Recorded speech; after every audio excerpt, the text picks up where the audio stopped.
I'm hopping on here to update myself, future me, to look back at this one day and hopefully laugh.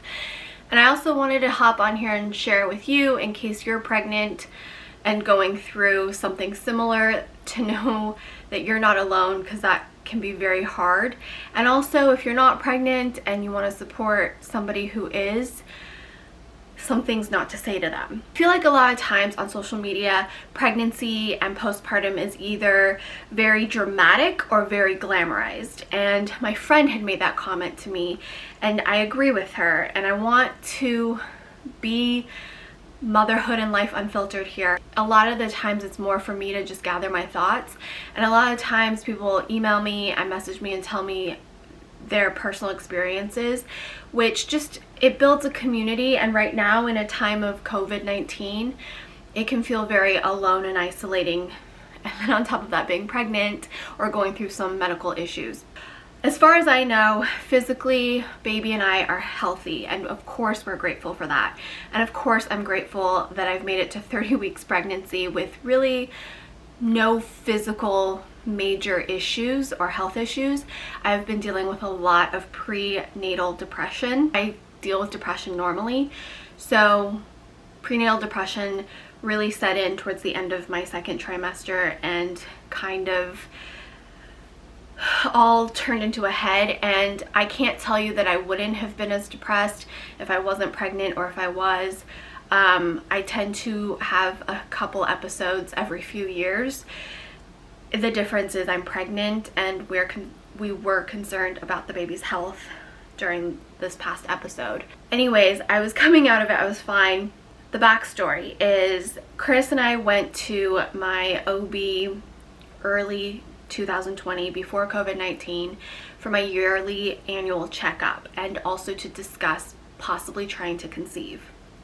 We felt really good with my new doctor, which was also a spur of the moment thing because my doctor had retired and I was in love with her. And I met my new doctor at this practice. I was hesitant, but I was actually very surprised, and it almost was like more aligned with how Chris and I wanted to bring a new life into the world. And we really liked her bedside manners. We really liked her practice and her methodology between Western and also being a little more holistic. So we really loved her. We felt good, we felt confident, and we decided we would start trying. And then COVID happened, and we both decided we would stop trying until we knew more about what COVID-19 was and how that was going to affect our lives financially and mentally and personally, and just the entire world.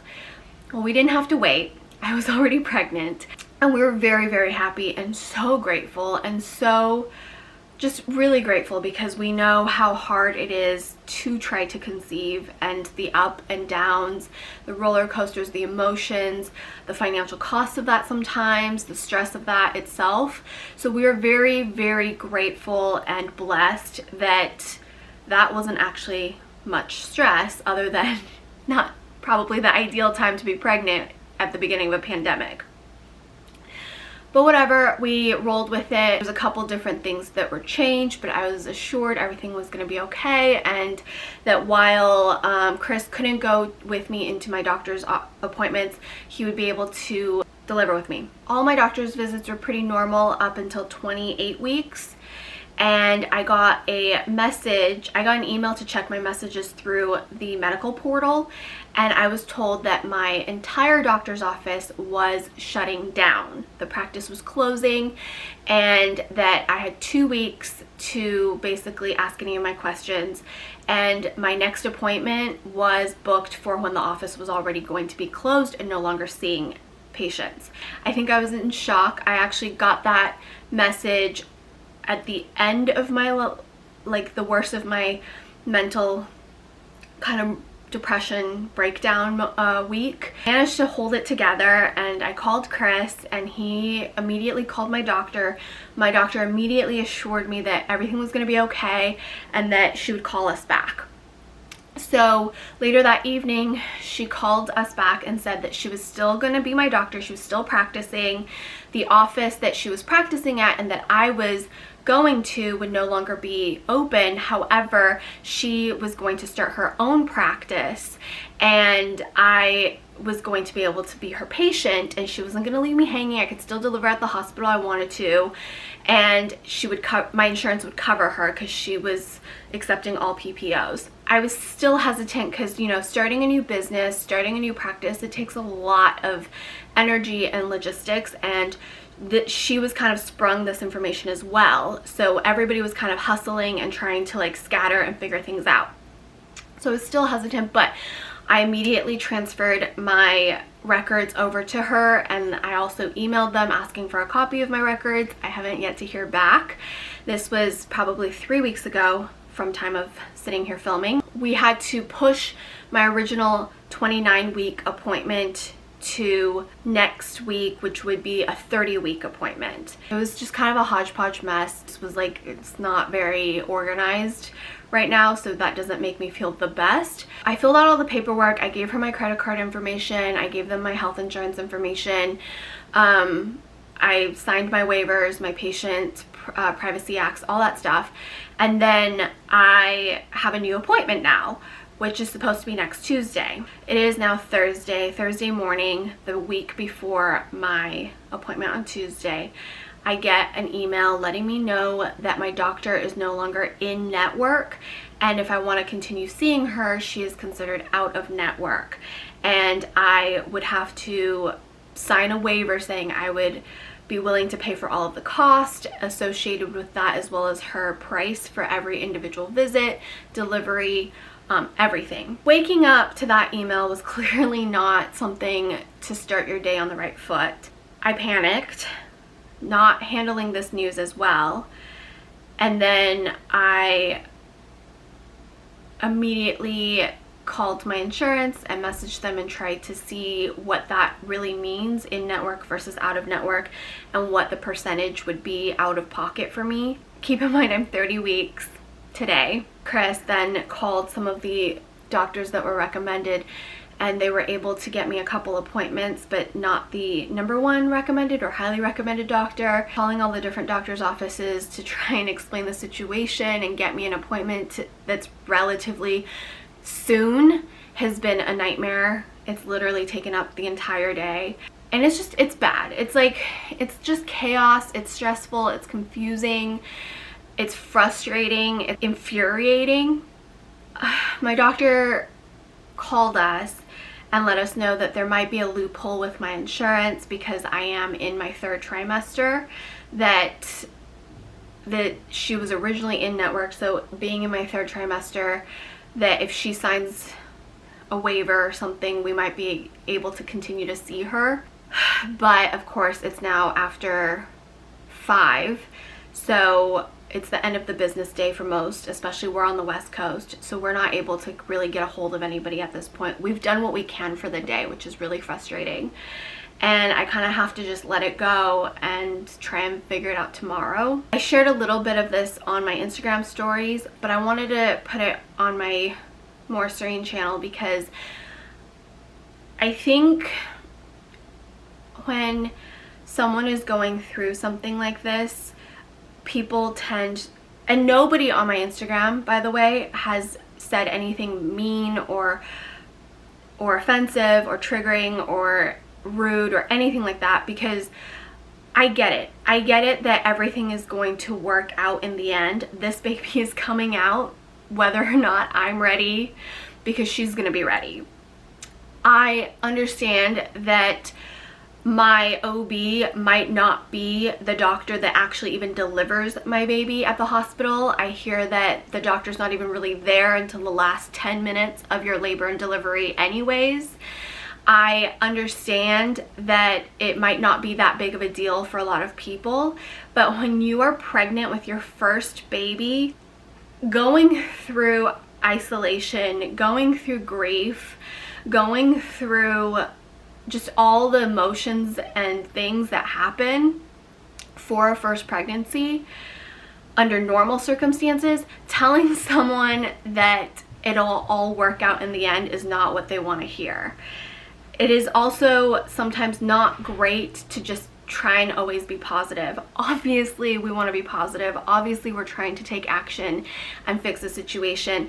I guess I'm just letting you know, if you're trying to support a friend or a family member who is going through something tough, that what they're experiencing is valid, and do not dismiss what they're feeling. Luckily, on Instagram, the folks that I DM with all the time, you guys have been nothing but supportive and so encouraging and positive, but understanding at the same time. Like, you guys have just been incredible, and I think you get it, and it's why I love my Instagram family so much.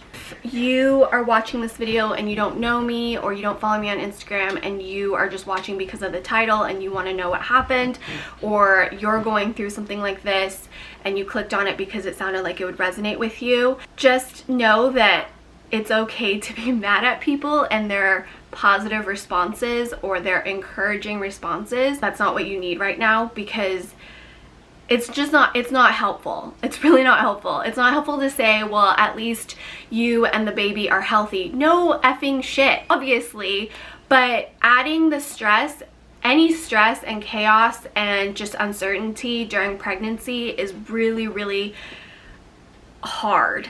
And those of you guys who also have had kids and messaged me about this, you guys understood. You understood that it was hard when things would shift and change unexpectedly while pregnant, and you guys were like, I can't even imagine what you're going through, and I've been pregnant, and then on top of that with COVID and all the different hurdles you've had to kind of like jump around and stuff. Our German Shepherd is just sitting there whining. He's yawning. It's really tough, and you know, I'm really grateful that I have an amazing husband who's really supportive and kind of taking the reins on things when I can't. But it's okay to be upset. It's okay to be angry. It's okay to be frustrated.